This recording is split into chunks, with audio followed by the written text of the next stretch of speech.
Hey guys, this is James Heller, and I want to share one thought about transitioning over from a W-2 position, which I did from engineering, into full-time real estate or running your own business of any sort. One big thing that holds a lot of people back from doing that, and one giant benefit that a lot of people actually don't think about when they are transitioning from having a W-2 position into running their own business.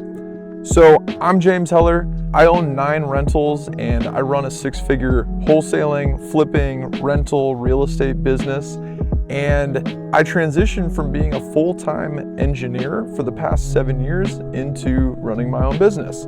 And so I want to share one of the things that was holding me back for a little bit, and I know a lot of people think about, and then how I overcame this, what the reality is, and then some tips and tricks so that you understand really what your financial situation will look like afterwards.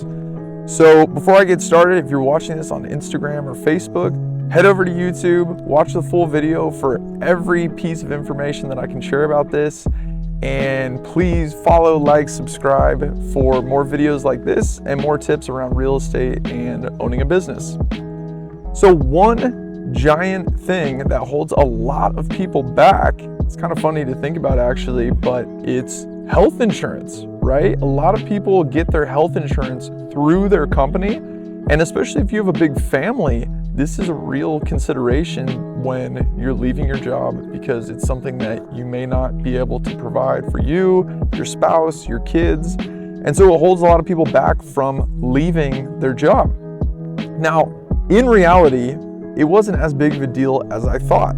Even though my fiance is actually in nursing school right now, so she doesn't have health insurance benefits, I now run my own business, so I don't have my own health insurance benefits, but I pay for my own, and it costs somewhere around $400 a month.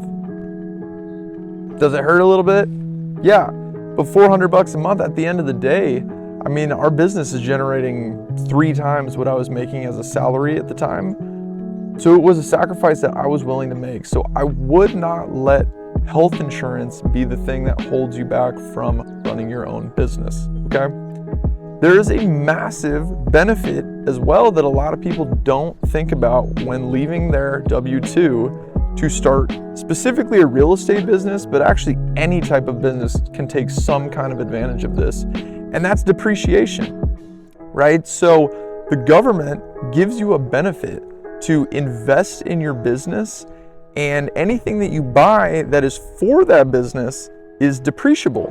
There's actually something special going on right now called bonus depreciation, where a lot of business related items can be depreciated all in year 1, right? So you don't have to depreciate it over time. You can depreciate a lot of it in year 1, meaning you can get huge tax savings for buying things, specifically houses, right? Houses, also cars can be a big one, but that is a huge benefit that not a lot of people think about. Let me give you an example. Last year, I bought 3 new rental properties, okay? So when you buy a rental property, it's split up into separate parts. So there's parts that last for 30 years, there's parts that last for 15 years, parts that last for 5 years, etc., right? So the structure itself lasts a long time. But some of the other stuff inside, like the flooring, the cabinets, the appliances, those types of things don't last as long. And anything that is less than 15 years is depreciable in year 1. So the rule of thumb for bonus depreciation, that's something like 20% of the value of the building will be depreciable right away, right? So let me give you an example. If you buy a property for $1.2 million, right? Say it's like a 3-plex or a 4-plex, something like that. The land might be worth $200,000, okay? That part is not depreciable because it's land, it's not going anywhere, it's not really losing value. So let's say the building is worth about $1 million. Well, 20% of that is very likely things that are depreciable within 15 years, meaning your washer, your dryer, your cabinets, your flooring, your landscaping. All of those things are depreciable. So when you buy that property, $1 million, $200,000 can be something that you could write off immediately in year 1. That's a huge, huge tax savings. Meaning, if you had earned $200,000, let's say from flipping houses, for instance, you buy one rental for $1.2 million, you get a $200,000 tax benefit, you've effectively made $0. This is how wealthy people are cutting back on their taxes and what they're paying because they're investing in property for their business. And so you hear wealth gurus saying, oh, this is the secret to not paying anything in taxes. I mean, this is literally how it works, right? They might be doing it at a bigger scale, buying an apartment building or something like that. But you can take advantage of this the exact same way by buying residential real estate or commercial real estate, anything like that. There are some caveats. Bonus depreciation is actually going away. So 2 years ago, it was 100% that you could write off in year one. The following year, last year, it was 80%. This year, it's 60%. But there is a tax bill in, I think the House passed it, so it's now in the Senate deciding whether or not they will bring back 100% bonus depreciation for this year or possibly next year, which is fantastic, meaning it goes back to the way it was and then it would roll off the same way over the next 5 years. It'd be 100%, then 80%, then 60%, and so on. So this is a huge advantage. However, you can only write off this depreciation against active income if you are a real estate professional.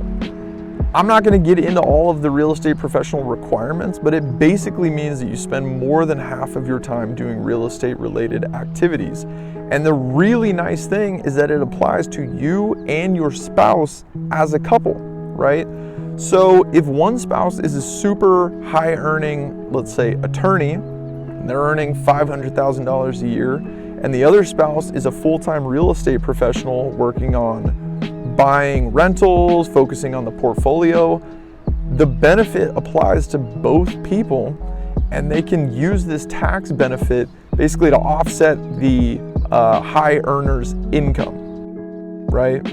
So when you're weighing leaving your job to be a full-time real estate professional, okay, it's gonna cost me whatever in health insurance, okay, let's say $400 a month, but all of a sudden you can write off hundreds of thousands of dollars of your income from buying rentals or buying other property for your business. It doesn't even compare, right?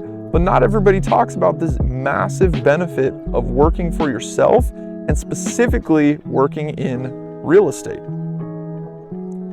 If you have any questions about bonus depreciation, how that works, if you have any questions about leaving your W-2 job to go full-time into running your own business or specifically into real estate, reach out to me because I've been through all of this. It took me just over 2.5 years to leave my position, and I'm happy to answer those questions for you and make sure that it's the right decision for you. All right? Thanks so much, guys.